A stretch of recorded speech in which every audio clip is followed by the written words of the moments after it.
دوسری طرح ہے تو آپ سمجھتے ہوں گے اس کو، جس کو ہم یوز کر رہے ہیں اس کو وہ یوز نہیں کرتے تھے، اس کو وہ استعمال نہیں کرتے تھے. ان کی غذا خالص تھی، اس لیے ان کی صحت خالص تھی. اور یہ جو انواع و اقسام کی چیزیں ہیں، کہاں کبھی کبھار آدمی کو مل جاتا تھا، لوگ چٹنی کے ساتھ روٹی کھا لیا کرتے تھے، کچھ اور بنا لیا، کوئی ساگ بنا لیا اور اس کے ساتھ دوپہر کا کھانا ہو گیا. جو دوپہر میں سبزی بنی اسی کو رات میں کھا لیا. ہم لوگوں کی طرح اہتمام کہاں ہوتا تھا کہ یہ فلاں لے کے آؤ، وہ لے کے آؤ، یہ لے کے آؤ، دسترخوان میں یہ ہونا چاہیے، یہ ہونا چاہیے. کہاں ہوتا تھا اہتمام کا؟ جتنے انواع و اقسام کے کھانے انسان اپنے جسم کے اندر ڈالے گا اتنا وہ بیمار ہوگا. شیخ ابن عثیمین کہتے ہیں کہ جیسے ہم لوگ 3 مرتبہ کہتے ہیں، یورپ میں جو لوگ ہیں، اس حدیث کی شرح میں انہوں نے لکھا ہے، یورپ میں لوگ بسا اوقات ہم سے زیادہ، ہم لوگوں سے زیادہ تندرست ہیں، جبکہ ہم جتنی خالص چیزیں پاتے ہیں ان کے پاس اتنی خالص چیزیں نہیں ہیں. آپ دیکھ لیں، باہر سے ساری چیزیں جاتی ہیں ان کے یہاں، باوجود اس کے موٹاپا ان کے نوجوانوں میں قلیل ہے لیکن ہم لوگوں کے مقابلے میں بہت کم ہے. اس کی وجہ یہ ہے کہ وہ غذا جو ہے وہ خفیف لیتے ہیں. ہم 3 ٹائم کھاتے ہیں، لیکن ہمارا 3 ٹائم کھانا ہم سب کا یہ 6 ٹائم کھانے کے اوپر بھاری ہے. وہ 3 ٹائم نہیں کھاتے، 5 ٹائم کھاتے ہیں، لیکن ہم 1 ٹائم میں جتنا کھاتے ہیں اس کو وہ 5 ٹائم میں تقسیم کر کے کھاتے ہیں. اور کہا اس کو دیکھا ہے ہم لوگوں نے، کچھ تھوڑا بہت کھا لیا اس وقت، چھوڑ دیا، 2-3 گھنٹے کے بعد پھر فریج کھولا اور اس میں سے کوئی چیز نظر آئی اس کو اٹھا کر کے کھا لیا، پانی پی لیا، کر دیا. ایک لقمہ کر کے 3-4 مرتبہ میں لیا، جسم کے اندر اتنا ہی کھانا گیا جتنا ہم 1 ٹائم میں کھاتے تھے. تندرست ہیں، فٹ ہیں ایک دم، آپ دیکھیے. لیکن ہمارا معاملہ یہ ہے کہ شادی بیاہ کا معاملہ چھوڑ دیجیے، عام دنوں کے اندر آدمی اس قدر کھاتا ہے کہ وہ مریض ہو جاتا ہے، بیمار ہو جاتا ہے. تو یہ ساری نقصانات انسان کے زندگی کے اندر آتے ہیں. ابھی ہم آپ سے کہہ رہے ہیں کہ ابھی رمضان المبارک کا مہینہ آ رہا ہے، انسان اس میں بھوکا رہ رہا ہے، تو اس کے وزن کو کم ہونا چاہیے کہ بڑھنا چاہیے؟ بولے. کم ہونا چاہیے. اکثر لوگ یہ شکایت کرتے ہیں کہ اس کا وزن بڑھ جاتا ہے روزہ رکھنے کے باوجود، کیونکہ دن بھر جو ہم بھوکے ہیں اس کا جو انتقام آدمی لیتا ہے شام ہوتے ہی العما والحفیظ. اسی لیے کھانے کی مقدار کو کم کیجئے تاکہ موٹاپا نہ آئے، اور اگر موٹاپا نہیں آئے گا تو آدمی عبادت بھی جی لگا کے کرے گا. اللہ تعالیٰ کی عبادت کے اندر بھی اس کو جی لگے گا، دل لگے گا، اور دل لگا کر کے وہ عبادت کر سکتا ہے. حدیث کے تخریج کے تعلق سے آپ کے سامنے گفتگو ہو چکی ہے، اور یہ بتا چکا ہوں میں کہ علامہ البانی رحمۃ اللہ علیہ نے اس حدیث کو صحیح قرار دیا ہے. اس حدیث کے آگے کا حصہ ہے، اللہ کے نبی صلی اللہ علیہ وسلم نے فرمایا، بحسب ابن آدم اکلات یقیمنا صلبہ. انسان کے لیے اکلا کہتے ہیں لقمے کو، اور اکلات لقمے کی جمع، یعنی 3 لقمہ، 4 لقمہ، 5 لقمہ. یقیمنا صلبہ، جو اس کے پیٹھ کو سیدھا رکھے، اتنا کھائے جو بھوک اس کے مٹا دے، اور وہ غذا جو اس کے جسم کے اندر لگے، ہیلدی فوڈ، اس کو وہ کھانے کی کوشش کرے. تو 1-2 لقمہ جو ہے وہ کافی ہے، اس سے زیادہ نہیں. فَإِن كَانَ لَا مَحَالَةَ، اور اگر بہت ضروری ہو، طبیعت کھانے کو چھوڑنا نہیں چاہ رہی ہے، تو ایسی صورت میں بحالت حاجت اور ضرورت اور مجبوری آدمی کیا کرے، اپنے پیٹ کے 3 حصے میں تقسیم کر کے 1 حصہ کھانے کے لیے، 1 حصہ پانی کے لیے، اور 1 حصہ سانس لینے کے لیے، ہوا کے لیے رکھے. یہ اللہ کے نبی جناب محمد رسول اللہ صلی اللہ علیہ وسلم نے حد متعین کی کر دی ہے ہم سب کے کھانے کے لیے.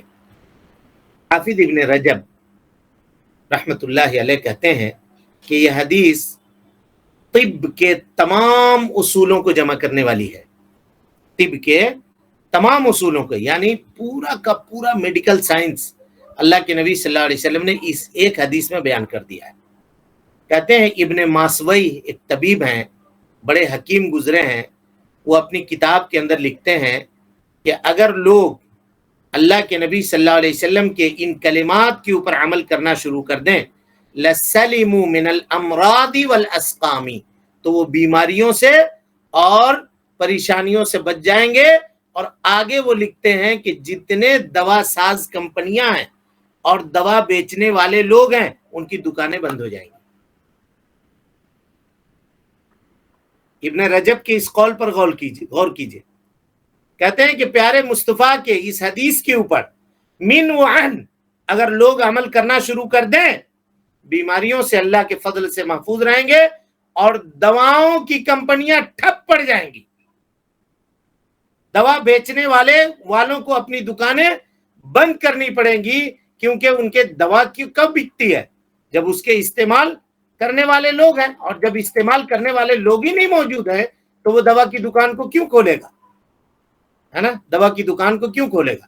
اسی طرح سے حارث ابن کلدہ یہ طبیب عرب ہیں، اتنے بڑے طبیب ہیں کہ ان کو کہا جاتا ہے کہ طبیب عرب۔ یہ کہتے ہیں کہ تمام بیماریوں کی جڑ جو ہے، تمام بیماریوں کی جڑ اور تمام بیماریوں کا کنیکشن اصل آپ سمجھیے، کہتے ہیں کہ وہ پیٹ ہے۔ تمام بیماریوں کی جڑ وہ پیٹ ہے، پیٹ سے بیماری کی ابتدا ہوتی ہے، وہیں سے اس کی بیماری کی شروعات ہوتی ہے۔ اور کہا کہ میں نے اللہ کے نبی جناب محمد رسول اللہ صلی اللہ علیہ وسلم کے اس کلام کو بڑا محکم پایا، اور اس کے اوپر جو آدمی عمل کرنے والا ہو اس کو ہم نے بہت صحت مند پایا۔ یہ ایک طبیب ہو کر کے یہ کہہ رہے ہیں۔ اب آدمی اگر کھانا کم کھائے تو اس سے جسمانی طور پر فائدہ ہوتا ہے، آدمی چاق و چوبند ہوتا ہے، اور اسی طریقے سے اس کا دل نرم ہوتا ہے، اس کے سوچنے اور سمجھنے کی صلاحیت بڑھتی ہے، اس کے فہم میں اضافہ ہوتا ہے، فہم میں اضافہ ہوتا ہے، یعنی دماغ اس کا صحیح طریقے سے کام کرتا ہے۔ اور اس کی وجہ کیا ہے وہ ہم نے ابھی آپ کے سامنے بتلا دیا ہے۔ اور اس کا نفس جو ہے وہ عاجزی اور انکساری کی طرف مائل ہوتا ہے، اور وہ اپنے خواہشات کے اوپر اور اپنے غصے کے اوپر کنٹرول کرتا ہے اس کی وجہ سے۔ اور اگر آدمی خوب زیادہ کھاتا ہے تو اسی کو الٹ دیجئے، اسی کو الٹ دیجئے، یعنی اس کا دل سخت ہو جاتا ہے، اس کا دماغ موٹا ہو جاتا ہے، سمجھے گا نہیں، ہاں، عقل اور فہم اس کا کام کرنا چھوڑ دے گا۔ بچے جو آج کند ذہن ہو رہے ہیں اور باتوں کو نہیں سمجھ رہے ہیں، اس کی ایک وجہ یہ بھی ہے، اتنا فاسٹ فوڈ، اتنی تلی ہوئی چیزیں بچپنے سے اس کو کھلانا شروع کیا لوگوں نے، اور مصنوعی چیزیں اس قدر اس کے پیٹ میں ڈالنا شروع کیا کہ نتیجہ یہ ہوا کہ وہ کند ذہن ہو گیا۔ ذہن کی نشو و نما کے لیے جو چیزیں اس کو فراہم ہونی چاہیے تھی نیچرل، ہم نے اس کو روک دیا، روک دیا، اور نتیجہ یہ ہوا کہ بچے کند ذہن ہو رہے ہیں، پڑھنے لکھنے میں کمزور ہیں، دوسرے معاملے میں کمزور ہیں۔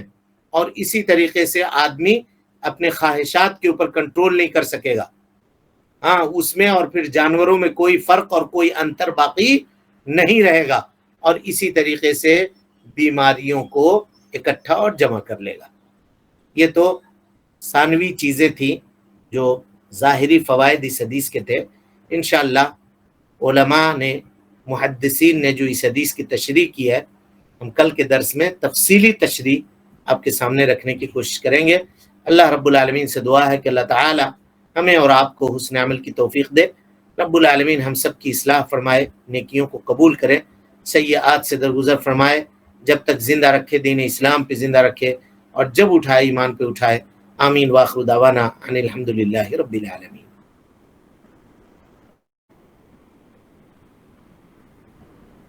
جی، کوئی سوال ہے کسی کے پاس؟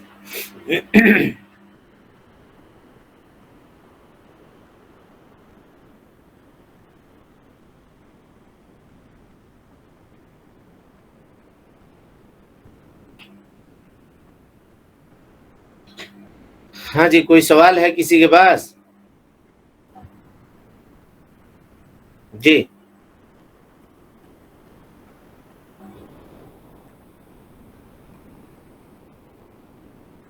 ہم لوگ سمجھتے ہیں کہ صرف دین کی باتیں ہیں ہمارے دین میں. جی اس طرح کی باتیں نہیں ہیں. دیکھیے تو کیسا اللہ کے نبی صلی اللہ علیہ وسلم کی ایک حدیث کے اندر کس طرح سے نبی صلی اللہ علیہ وسلم نے ساری چیزوں کو جمع کر دیا ہے.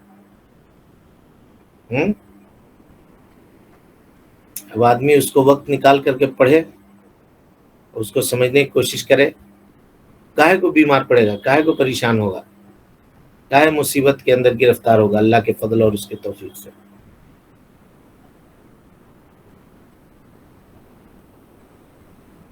اور باب الزہد والورع میں اس حدیث کو لے کر کے آئے ہیں ابن حجر رحمۃ اللہ علیہ، یہ بتانے کے لیے کہ تمہارا دنیا سے اتنا ہی معاملہ. کسی کو اگر 2-4 لقمے کھانے کا انتظام اللہ نے کر دیا، بس ٹھیک ہے، اتنا ہو گیا، عبادت میں لگو. بس آج کا انتظام ہو گیا، اتنے کا کرو، عبادت کرو. ہم نہیں لگے ہوئے ہیں. اگر جمعہ کا نہیں کریں گے بازار تو کیا ہو جائے گا؟ پڑھیں نماز، جماعت سے نماز پڑھ لیں. اور دوسری چیزیں بہت ساری چیزیں ہیں اس کے اندر، تو اس کو غور کرنے کی ضرورت ہے ان چیزوں کے اوپر. اور اس کو آپ لوگ پڑھ رہے ہیں، ہم جہاں اتنا بتا رہے ہیں، اس کو آپ خود سے بھی پڑھیے، خود سے بھی دوسرے شروحات کو دیکھیے ان لوگوں نے کیا لکھا ہے اس کے اوپر. اب اس سلسلے میں مواد اردو میں اور عربی میں بہت قلیل ہے، باقی چیزیں انگلش میں ہوتی ہیں. جتنی چیزیں سمجھ سکتے ہیں اتنی چیزیں آپ لوگوں کے سامنے رکھتے ہیں. چلیں، السلام علیکم ورحمۃ اللہ وبرکاتہ. دستوري وخير الخلق أسوتنا بسنته انجلى نوري لهدي الحق أرشدنا.